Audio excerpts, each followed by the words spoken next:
산 정상에 홀로 서 있는 소나무. 거친 바람이 몰아쳐도 부러지지 않고 오히려 뿌리를 깊이 내린다. 도쿠가와 이에야스는 바로 그 소나무였다.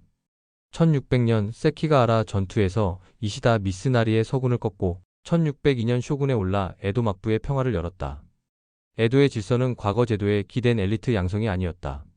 선비 집단 대신 장인 집단이 중심을 이루었다. 시험 합격으로 부와 권력이 보장되는 사회가 아니라 한자리에서 끝없이 파고드는 장인의 길이 일본을 지탱했다. 메이지 유신, 청일전쟁과 러일전쟁을 거치며 일본은 스스로 학문의 길을 닦았다. 서구 유학의 의존이 아닌 자생적 지식 전통이 자리 잡았다. 두 차례 세계대전은 일본을 더 고립시켰다. 유럽은 전쟁에 휘말렸고 미국과는 직접 맞섰다. 외부와 단절된 가운데 일본 학계는 인브리딩이라는 특수한 생태계를 형성했다. 섬처럼 고립된 토양에서 학문은 독자적 진화를 이루었다.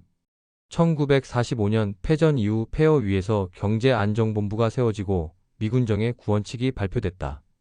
긴축과 환율 관리, 금융 억제 속에서도 한국전쟁 특수와 1955년의 고도성장이 맞물리며 일본은 세계의 공장으로 부상했다. 엔화 절상과 플라자 합의의 충격, 버블 붕괴의 고통을 거쳐 30년 만에 부실 채권을 털어낸 일본은 다시 동북아의 중요한 축으로 자리 잡는다. 노벨상은 이 과정의 부산물이 아니다.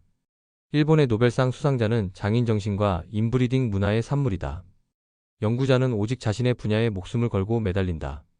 교수 임용은 살벌한 경쟁이다. 다른 길이 없기에 깊이와 집착만이 남는다. 그래서 유럽과 미국의 학자들이 일본을 바라볼 때 그곳에서 태어난 학문은 뭔가 다르다는 말을 남긴다. 그 다름이 바로 일본을 노벨상 강국으로 만든 토양이다.